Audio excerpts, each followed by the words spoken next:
Now broadcasting from beautiful downtown Tallahassee, it's Classic Movie Reviews with Snark. Welcome to today's show. My name is John. As always, you can subscribe to the show on iTunes or follow the link to social media in the podcast show notes. You can also go to snarkymoviereviews.com to read notes, bios, and other random movie thoughts. Today's movie is the second of two that pay tribute to the Americans that fought in the Battle of the Bulge, December 16th through 25th, 1944, 71 years ago this month. This movie covers the battle around Blech. This movie tells a highly fictionalized but entertaining version of the brave men that fought to stop the Nazi winter attack. Today's movie is Battle of the Bulge, 1965. I'll jump right in and start with the crew, many of whom we have heard from before. The first one of these is Henry Fonda, who played the role of Lieutenant Dan Kiley. We covered Fonda in episode 31, Warlock, 1959. Robert Shaw played Nazi armored commander Colonel Hessler. Robert Shaw was born in England in 1927. As an adult, Shaw began stage work in England. Shaw's first credited film role was The Dam Busters, 1955, followed by Hell in Korea, 1956. The next movie that Shaw made that would be familiar to an American audience was From Russia with Love, 1963, where he played a blonde-haired assassin. He went on to play a driven Nazi in the Battle of the Bulge, 1965. One of his finest roles, and there are many, was an over-the-top Henry VIII in A Man for All Seasons, 1966. He was in the Battle of Britain, 1969, as was every actor with a British accent. As gangster Doyle Lonigan, Shaw was extra evil in The Sting, 1973. He played another bad guy in The Taking of Pelham 123, 1974. However, it was the movie that came out the next year that made Shaw an icon. He played the role of fearless shark hunter Quint in Jaws, 1975. I don't want no volunteers. I don't want no mates. There's too many captains on this island. $10,000 for me by myself. For that you get the head, tail, the whole damn thing. He had a great role as the Sheriff of Nottingham in the totally forgettable Robin and Miriam, 1976. He was also in Swashbuckler, 1976, a pirate flick with beauty Genevieve Bujold and James Earl Jones. Next, Shaw was in the hugely popular Black Sunday, 1977, playing the role of an Israeli intelligence agent trying to stop terrorists from blowing up the Super Bowl using the Goodyear blimp. His next movie, The Deep, 1977, was a bit of a flop, but was in reality a pretty good movie. In need of money, Shaw reprised Gregory Peck's role from The Guns of Navarone, 1961, in its poorer sequel, Force 10 from Navarone, 1979. His final film was Avalanche Express, 1979, where he played a defecting Russian general. While at home in 1978, Shaw died suddenly from a heart attack at the age of 51. Robert Ryan played the role of American Major General Gray. Ryan was born in Chicago in 1909. Ryan served in the Marine Corps as a drill sergeant and was a military boxing champion. Ryan was a gentle and caring man, but you would not know it from the roles he was given. Ryan began making movies in the 1940s, but he really got noticed as an anti-Semite bully in Crossfire, 1947. I personally enjoyed him as an over-the-hill boxer who wouldn't take a dive in The Setup, 1949. He was great as a hostile and cynical cop in On Dangerous Grounds, 1951. Ryan's build and rich voice led him to be cast as the bad guy in films like The Naked Spur, 1953, Bad Day at Black Rock, 1955 with Spencer Tracy, and Odds Against Tomorrow, 1959 with Harry Belafonte. He played pure hatred in Billy Budd, 1962. Ryan was a general in The Longest Day, 1962, and The Battle of the Bulge, 1965. After that, he was cast in some of the most important roles of the time, such as The Professionals, 1966, with Claudia Cardinale. He played the nemesis of Lee Marvin's character in The Dirty Dozen, 1967, and an angry bounty hunter hunting an old friend played by William Holden in Peckinpah's western The Wild Bunch, 1969. Ryan's last film was The Iceman Cometh, 1973, with Lee Marvin and Frederick Marsh. Ryan died of lung cancer at the age of 63 in 1973. Dana Andrews played Colonel Pritchard. We discussed Andrews in Episode 4 in Harm's Way, 1963. George Montgomery played a small role as Sergeant Duquesne. Montgomery was born in Montana in 1916. At the University of Montana, he was a boxing champion. He moved to California and began coaching ex-heavyweight world champion James J. Jeffries. Since he could ride, he began to get work as a stuntman by 1935. By 1939, he was under contract with 20th Century Fox, but was mostly confined to B-westerns. In 1942, he managed to get a couple of co-starring roles. In 1947, he did get to play Philip Marlowe in The Brasher Doubloon, 1947. He went back to westerns and adventure films with nothing really special. He died in 2000 at the age of 84. Ty Hardin played Nazi spy/commando Schumacher. Hardin was born in New York but raised in Texas. He served in the Korean conflict. After the war, he started in B-movies. He had a television show called Bronco from 1958 to 62.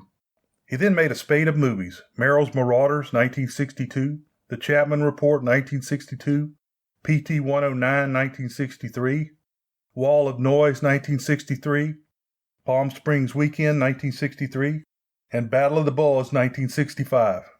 After this, Hardin's career seemed to drift away. He moved to Arizona and became an evangelical preacher. Pier Angeli played the role of Louise, the only substantial female role in this movie. Pier was born in Sardinia in 1932. At the age of 16, she began working in Italian cinema. The film Miss Nitouche, 1954, received Hollywood's attention. Pier was cast in The Flame in the Flesh, 1954, and The Silver Chalice, 1954. She played the wife of boxer Rocky Graziano in Somebody Up There Likes Me opposite Paul Newman. She had other films, but the next major production was Battle of the Bulge, 1965. Pier made films through the 70s, but never made it as a star.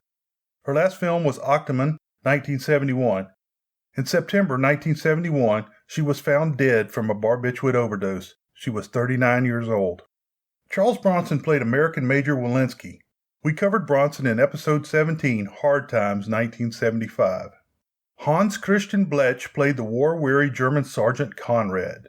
Blech was born in 1915 and spent 4 years fighting the Russians on the Eastern Front during World War II. It was during this time that he received the large facial scar he is known for. He also spent time in a Russian prisoner of war camp. Most of his films are German, but in the late 50s and early 60s he was popular in American war films. The two biggest were The Longest Day, 1962, and The Battle of the Bulge, 1965. Blech died in Germany in 1993. Werner Peters played the role of Nazi General Kohler. Peters was born in Germany in 1918. He served in World War II as a German soldier.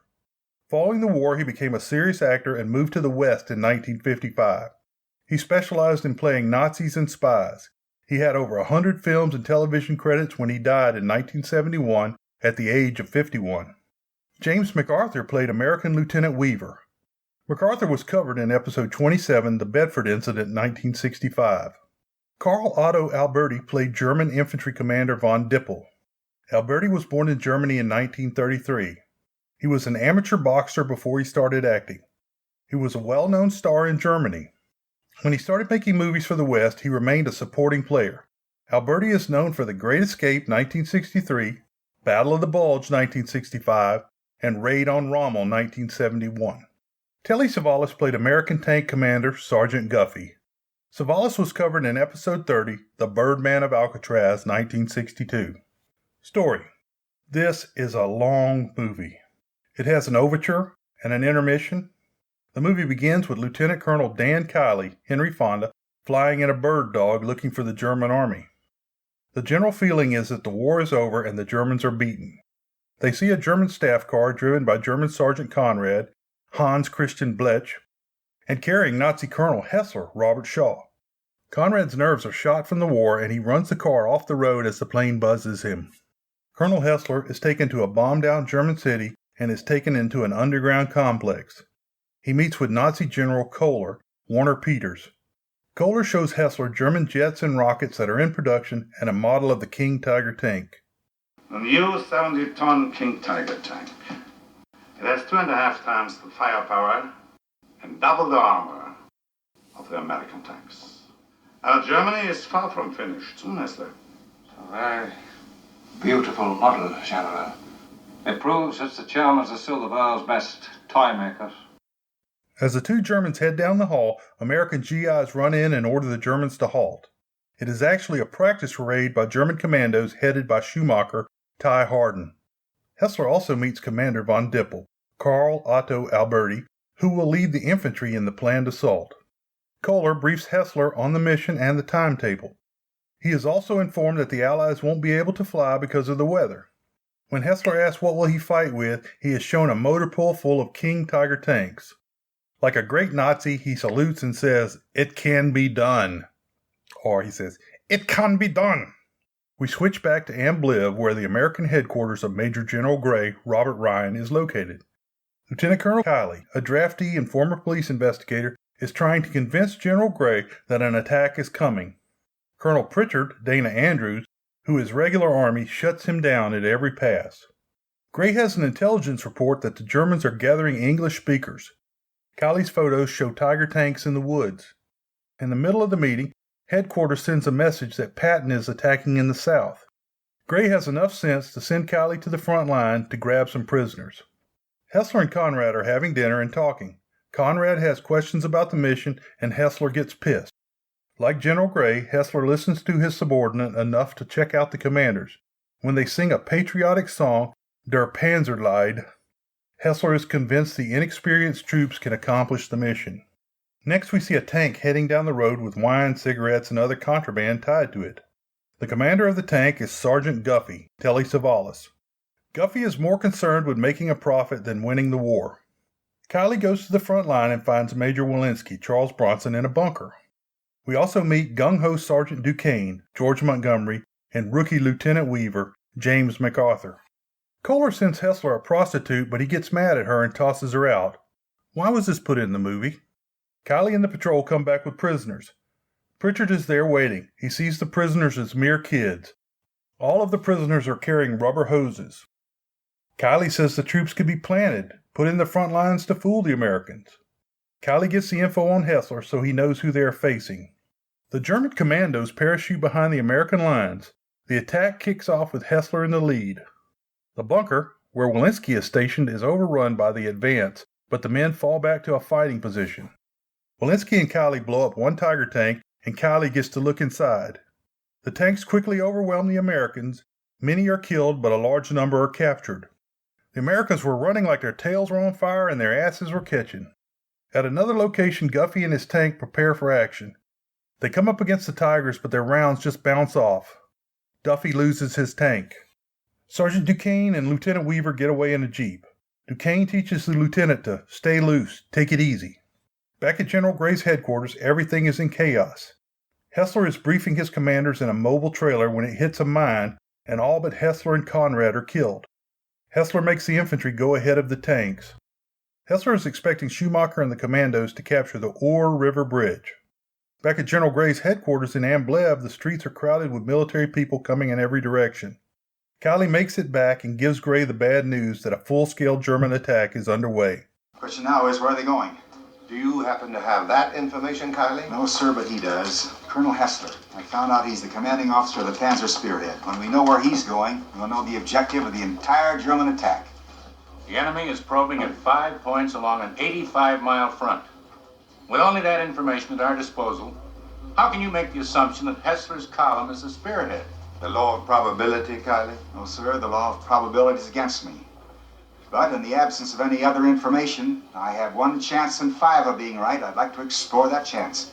General Gray knows that the only place the tanks can cross is at the Ore River Bridge. Kiley says he is headed there, and Gray says he has ordered the bridge blown up. At the Ore River, Schumacher and his men are holding the bridge as the American stragglers come across. Guffey comes through in a truck, and he and his driver jump out and head for the place where his merchandise is stored. Walensky comes through in a truck, and he sees military police setting charges on the bridge. He knows it's wrong, but it doesn't register why. After the last of the Americans cross, the engineers that were supposed to blow the bridge show up. When the engineers see the men making safety mistakes, they try to help. The Germans kill all the engineers. Kiley and Walensky meet at a road crossing, and they realize that the people at the bridge were military police and not engineers.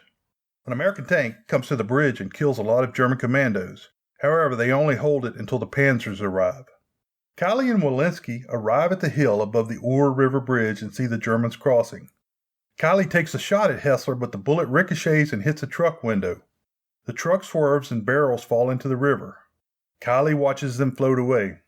At another location, Duquesne and Weaver's Jeep has broken down. When they hear another vehicle coming, Duquesne forces Weaver to hide. It is a German patrol in a half-track, and just before Duquesne attacks, Weaver jumps up and surrenders. Achtung! Da sind sie! Panzerfahren! You just stayed loose, I could have gotten them all. Duquesne and Weaver, along with other prisoners, are herded into a field by Malmedy. German trucks back up around the field. The backs open and machine guns begin firing onto the American prisoners. Duquesne is killed, but Weaver gets away because of the sergeant's efforts. During the real battle, 84 American prisoners were killed at Malmedy. Back at Ambleth, a steady flow of Americans are coming through. Walensky is rounding up his command, and Guffey visits the hotel to meet his partner. Guffey's partner is the lovely Louise, Pier Angeli. When he tries to end the partnership, she reveals she is in love with him. Here's your head, $320. All right, what you make? $1,212 here. Oh? What have you been selling? I don't see much stock on. Take it. I won't take it until I know how you made it. What do you think I am? What do you think I am? This money I've saved for us. For us? What are you talking about? When a woman goes in business with a man, it means forever. He gives her all the money and kisses her for the first time before he leaves to get a new tank.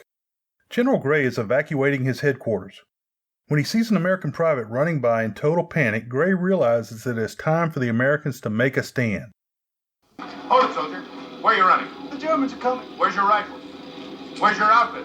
Captured. Dead. Gone. They're all gone. I can stop that man. He's not doing anything we aren't. He orders all units except tanks to stop and fight where they are. Pritchard apologizes to Kylie for being a douchebag. Gray orders some large artillery pieces, and the movie does a speeding train montage. You can see Germans in the distance radioing the movements in. When the train tries to go through a tunnel, a German tank blocks the exit and blows up the train. Hessler's tanks have taken up bombardment positions outside of Ambleth. Walensky is heading the American defense. Walensky rounds up cooks, mechanics, and others for infantry duty. Hessler's first assault on the town is repelled. He shows Kohler a cake that was flown across the Atlantic for a private. It means that the Americans have fuel and planes to fly cake across the Atlantic Ocean. They have no conception of defeat. Hessler thinks he must break the American will. Hessler is approved for a night assault on the town. Gray is ordered out, and he tells Walensky to cover their retreat. In one of my favorite lines, Walensky says, "They're coming down the chimney now, sir." Walensky, we've been ordered out. I'll need time to say what I can. Your outfit will have to cover the withdrawal. They're coming down the chimney now, sir. You do what you can. Yes, sir. Come on. The hotel where Louise lived was flattened. Walensky and the remaining Americans were taken prisoner. Hessler lets the nuns have captured medical supplies for the town folks, but he has a real Darth Vader moment in the town square when they capture a teenage sniper that took a shot at him. The father and the nuns beg for the boy's life. Hessler says, "Release the boy. Shoot the father." Walensky, now a prisoner, comes to see Hessler and tries to provoke him. Walensky knows about the massacre, and he is trying to see that the same thing does not happen to his men. This is the first Hessler has heard of the massacre, and he believes the murder has undone everything that he did taking the town and has harsh words with Kohler. General Gray is getting ready to make a stand at the next river. They see Guffey's tank run out of gas, and when they see the barrel and the hoses, it clicks that the Germans are low on gas. With information from higher headquarters, they figure where the Germans are heading, towards the American fuel depot. The scene switches to Bastogne, and the Germans are demanding the American surrender. General McAuliffe's reply of nuts confuses the Germans. Sir, I have a message from Bastogne.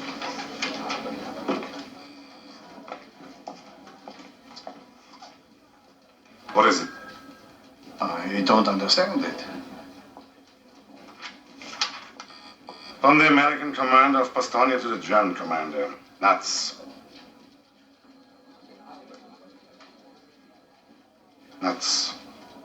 Lieutenant Weaver is hiding in an abandoned farm when he is discovered by a handful of lost American privates.